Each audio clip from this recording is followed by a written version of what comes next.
ঠিক রাত 10টাতে বোধহয় আমি মাইক্রোফোনের সামনে দাঁড়ালাম। তো অর্থনীতিতে একটা তত্ত্ব বোধহয় আছে, যে জিনিসের সরবরাহ বেশি হয় সেটার চাহিদা কমে যায়। আজকে বক্তৃতার খুব সরবরাহ রয়েছে, ফলে এখন আপনাদের ডিনারের চাহিদা আছে, বক্তৃতার চাহিদা নেই। আমি অনুষ্ঠানটা দেখছিলাম যে এটা তো ইনস্টলেশন, ফলে এখানে অনেকগুলো ফর্মাল কাজ আছে। সেই কাজগুলো ফর্মালি আপনাদেরকে সম্পন্ন করতে হয়েছে। তো আমরাও এর ধরনের অনুষ্ঠানে আসলে কিছু ফর্মাল ভালো কথাবার্তা বলি। সুন্দর সুন্দর কথা বলা আসলে একটা সহজ কাজ, ভালো কথা বলাও সহজ কাজ। সমস্যা হচ্ছে ভালো কাজ করা, এবং কোনটা আসলে ভালো কাজ এটা বোঝাও একটু কঠিন আছে। দার্শনিক বার্ট্রান্ড রাসেল, তার একটা বই আছে, নাম হচ্ছে প্রবলেমস অফ ফিলসফি। সেখানে তিনি বলছেন যে একটা চ্যাপ্টার আছে ইলিউশন এন্ড রিয়ালিটি।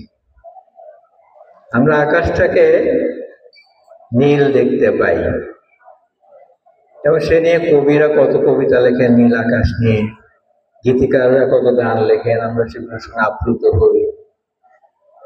কিন্তু বিজ্ঞান আমাদের জানিয়েছে যে আকাশটা নীল নয়, আকাশের কোনো রং নেই। তেমনি আমাদের যে পৃথিবী এত বড় যে নর্মালি আমাদের মনে হয় পৃথিবীটা ফ্ল্যাট, প্রত্যেক মানুষের তা মনে হয়, এবং ছোটবেলায় মনে হয় যে আমরা একটা পৃথিবীর ভিতরে বাস করি।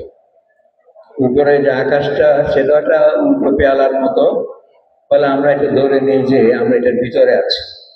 আর তাছাড়া এরকম গোল পৃথিবীতে আমরা থাকবো কি করে, ওখানে তো পড়ে যাবো, এটা শৈশবে মনে হয়।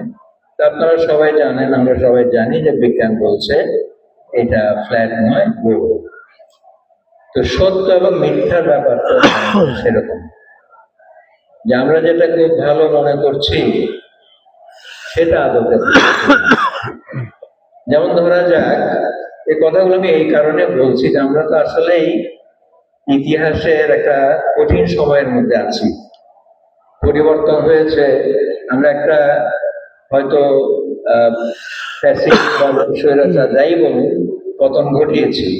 এরকম পতন যে আমরা নতুন ঘটিয়েছি তা তো না।